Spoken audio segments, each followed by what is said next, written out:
Your personality may just be a mask. And you don't even notice. What if I told you that a large part of your life might not really be yours?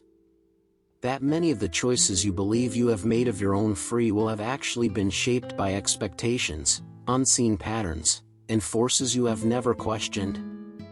It sounds strong, but that's exactly the kind of provocation that Carl Jung brings when he dives into the human mind. And honestly, once you understand that, it is difficult to unsee. The truth is that many people live trapped in a kind of unconscious script. They follow predictable paths, take on roles that please others, and ignore internal signals that call for change. That discomfort, that silent emptiness that sometimes appears out of nowhere. It's not a problem. It is a calling. An invitation to start an inner journey, access the unconscious and confront what has been left aside, including your own shadow self. Throughout this content, you will understand how concepts from analytical psychology, such as archetypes, collective unconscious, and individuation, can reveal if you are living authentically, or just playing a role.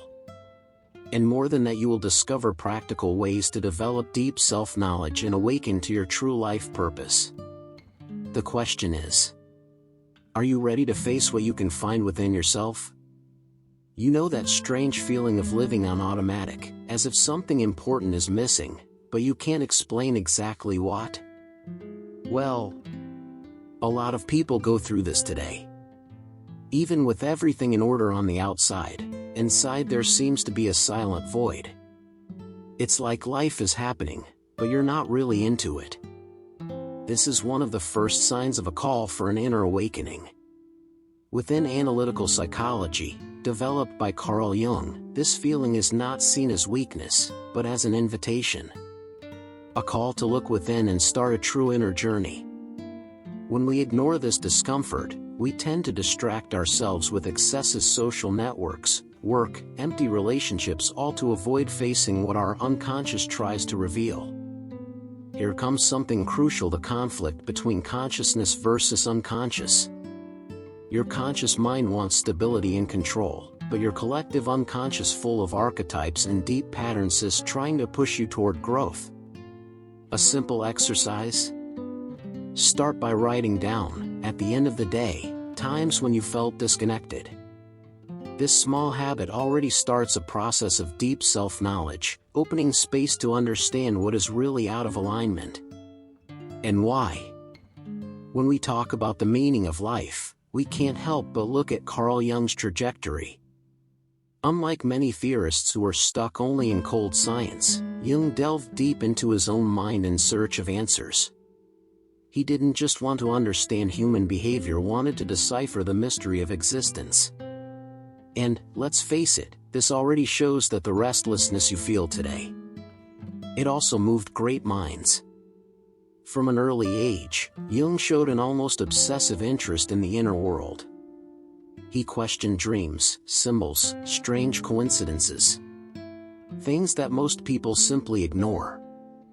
This is how he began to build the pillars of analytical psychology, exploring concepts such as the collective unconscious and archetypes. For him, understanding the mind wasn't just about treating problems, it was about discovering the true purpose of life. And here's an important point: Jung didn't find ready-made answers in books. He created his own answers by living intensely his inner journey. If you want to start following something similar, it is worth reading works such as Man and His Symbols, or Memories, Dreams, Reflections. But more than reading, observe your own life as a laboratory. Because, deep down, what Jung discovered is that the path to deep self-knowledge is not outside. It starts right where you may have avoided looking until now. At a certain point in his life, Carl Jung was not teaching. He was lost. After moving away from his references and certainties, he plunged into a deep crisis that many today would call a psychological breakdown. But instead of running away, he did the opposite. He decided to face his own unconscious hidden. And here's the detail that changes everything: turn the chaos inside into a path of discovery. During this period, Jung began to record dreams, visions, and intense internal dialogues, something that would later give rise to the famous Red Book. He was, in effect, exploring the territory of the collective unconscious and coming into contact with powerful archetypes that shape the human experience. Does it sound strange? Maybe. But how many times have you felt emotions or thoughts that you don't even know where they came from? That's when that deep layer begins to reveal itself. The point is that this crisis did not destroy Jung. She began her process of individuation. He realized that true growth requires traversing one's own darkness, recognizing hidden patterns, and initiating shadow integration. A simple exercise to start: pay attention to your dreams for a few days and write down any detail, no matter how bizarre it may seem. This is one of the first practical steps to develop deep self-knowledge and move forward in your own inner journey. At a certain point in history, two giants of the human mind walked side by side: Carl Jung and Sigmund Freud. In the beginning, Jung was seen almost as Freud's intellectual heir. Both explored the unconscious, trying to understand what is hidden behind human behaviors. But as with many profound journeys, all has not remained in harmony for long. Freud believed that the unconscious was driven primarily by repressed impulses, especially of a sexual nature. Jung, on the other hand, began to perceive something greater, a broader, symbolic, and even spiritual dimension of the mind. It was then that concepts such as the collective unconscious and archetypes emerged, completely expanding the field of analytical psychology. This difference in vision was not small. It was a true philosophical abyss. The rupture between them was inevitable and painful. Jung lost not only a mentor but also a foundation of intellectual security. Only, ironically, it was this breakup that forced him to further deepen his own inner journey. Sometimes in life, growing up requires moving away from old ideas, people, or versions of yourself. So erase the provocation: what are you still holding on to for fear of losing stability? Because, many times, it is precisely there that your true inner awakening begins. For Carl Jung, the human mind is not just that voice you hear thinking about everyday life.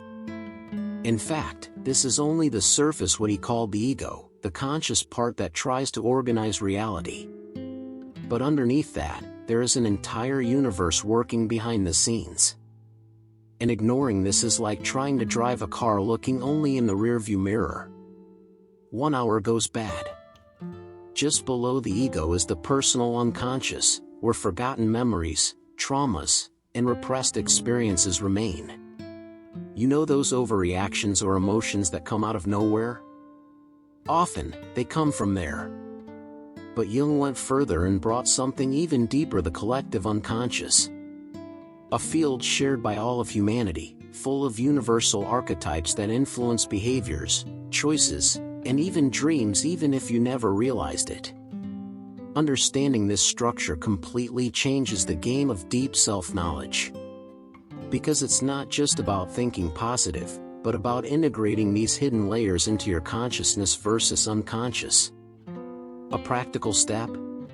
Notice your automatic reactions during the day, especially those that seem disproportionate. Ask yourself, is this really about now? Or does it come from something older? This type of questioning already starts a powerful movement within your inner journey. There's a part of you that you avoid looking at. And it is not by chance. Carl Jung called this the shadow self: everything you repress, deny, or pretend doesn't exist in you. It's not just bad features, see? Sometimes, your courage, your authenticity, and even your potential are also hidden there. The problem is that the more you ignore it, the more this part starts to influence your life behind the scenes. Within analytical psychology, the shadow is a central piece in the inner journey. It forms throughout life, especially when you try to fit into social standards, creating an acceptable version of yourself. But what is not accepted by your consciousness does not disappear. It goes straight to the unconscious, gaining strength. And then emotional outbursts, impulsive behaviors, or even that constant discomfort that you can't explain.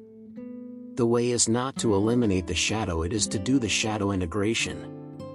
A simple exercise: think of someone who annoys you deeply. Now be honest. What exactly about this person bothers you? Often, this reveals parts of you that have been repressed. This type of reflection opens doors to a deep self-knowledge and brings you closer to the process of individuation, where you begin to become who you really are, without masks or denials. Have you ever noticed how, sometimes, someone annoys you in an almost disproportionate way? That person who out of nowhere messes with you. Well, that's hardly just about her. Carl Jung explained this phenomenon as projection, when parts of your shadow self are pushed into each other. Instead of recognizing something in yourself, the mind throws it out and you start to see in others what it doesn't accept in you. Within analytical psychology, this mechanism is almost automatic. Your consciousness tries to maintain a coherent image of who you believe yourself to be, while the unconscious holds everything that does not fit into this narrative. Result? The conflict between consciousness versus unconscious arises, and projections enter the scene as a kind of psychological shortcut. But this shortcut is costly. It distorts your perception of reality and takes you away from your own deep self-knowledge. Now comes the practical part, and a little uncomfortable. The next time someone teases you emotionally, pause for a few seconds and ask yourself, what exactly does this awaken in me? It's not about justifying the other's behavior, but about using it as a mirror. This simple exercise already starts a process of shadow integration and strengthens your inner journey. Because, in the end, what bothers you the most was. It may be just what needs to be looked in. If there is a central concept in Carl Jung's work, it is the so-called individuation. Simply put, it's the process of becoming who you really are, not who you're expected to be. Sounds beautiful, right? But, in practice, it involves facing internal conflicts, reviewing choices, and letting go of old versions of yourself. This is where the inner journey stops being a theory and becomes a real experience. Within analytical psychology, individuation happens when you begin to integrate different parts of your psyche, including those that have been rejected. This involves recognizing the shadow self, understanding its projections, and balancing the game between consciousness versus unconscious. It is not a linear or fast path. Sometimes you move forward, sometimes it feels like you're coming back. But, deep down, everything is part of the same expansion movement. A practical step? Start by identifying decisions in your life that were made more to please others than yourself. Work, relationships, even small everyday habits. Ask, does this still make sense to me? This type of reflection activates deep self-knowledge and brings you closer to your true life purpose. Because, in the end, individuation is not about perfection. It's about authenticity, and that changes absolutely everything. Do you know that adjusted version of you that appears at work, in the family, or even on social networks? Well, this has a name. Carl Jung called it persona, a kind of social mask that we use to be accepted. And there's nothing wrong with that, to a certain extent. The problem starts when you identify so much with this mask that you forget who you really are behind it. Within analytical psychology, the persona is essential for us to live in society, but it can also become a trap. The more you try to maintain a perfect image, the more real parts of yourself end up being pushed into the unconscious, strengthening the shadow self. And then that classic internal conflict between consciousness versus unconscious arises, where on the outside everything is right, but inside, something doesn't fit. Now, a simple and powerful exercise: in what situations do you feel you are acting? It can be at work, with friends, or even at home. Identifying these moments already opens space for deep self-knowledge. It doesn't mean abandoning your persona, but making it more aware and flexible. Because, on the path of individuation, the goal is not to destroy their masks. Is to ensure that you are not controlled by them. Now we enter one of Carl Jung's most fascinating ideas and, at the same time, one of the hardest to ignore once you understand it. The so-called collective unconscious. It's not just about your personal experiences. It is as if there is a shared memory of the entire humanity within you. Strange? Maybe. But it explains a lot that logic alone can't handle. Within this field live the archetypes, universal patterns that shape behaviors, stories, and even the way you see the world. The hero, the victim, the sage, the rebel. All these roles appear in movies, books and, especially, in his own life. Have you ever noticed how certain stories seem to speak directly to you? This is no coincidence. It is the collective unconscious manifesting itself in symbolic ways. A practical way to explore this: observe which types of characters you most admire or reject. They reveal a lot about your own inner journey. By recognizing these patterns, you begin to access a deeper level of deep self-knowledge, connecting your individual experience with something greater. And this is precisely where analytical psychology gains strength, showing that, deep down, your personal story is part of a much broader narrative. Have you ever had a dream so strange that you kept thinking about it all day? Well, for Carl Jung, this is not random. Dreams are one of the most direct ways for the unconscious to communicate with you. While your consciousness rests, the unconscious enters the scene using symbols, images, and narratives that often make zero sense at first glance but carry profound messages. Within analytical psychology, dreams are practically a map of your inner journey. They bring elements of your shadow self, reveal internal conflicts, and even point out paths for your growth. And no, you don't need to become an expert to get started. A simple habit already changes everything. Write down your dreams as soon as you wake up. Even if they seem confusing, over time you start noticing recurring patterns and symbols. Want to go one step further? Ask yourself, what might this dream be trying to balance inside me? Jung believed that dreams have a compensatory function, helping to balance the game between consciousness versus unconscious. By paying attention to this, you activate a real process of deep self-knowledge and get even closer to your individuation. Because, at the end of the day, your dreams aren't confusing you. They're trying to show you something you haven't seen awake yet. If you've come this far, you may have already noticed for Carl Jung, the meaning of life is not outside. It reveals itself throughout his inner journey. It's not about status, validation, or following a ready-made roadmap. It's about getting closer, little by little, to who you really are. And this inevitably involves the confrontation between consciousness versus unconscious, the integration of the shadow and the courage to face what has been avoided for so long. Within analytical psychology, living with purpose does not mean having all the answers, but being willing to continuously transform.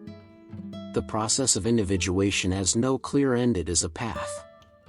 By recognizing your patterns, understanding your archetypes, and accessing the collective unconscious, you begin to build a more authentic life purpose, aligned with your essence, and not with external expectations. Now, bringing this into practice, what in your life today seems misaligned with who you feel you could be?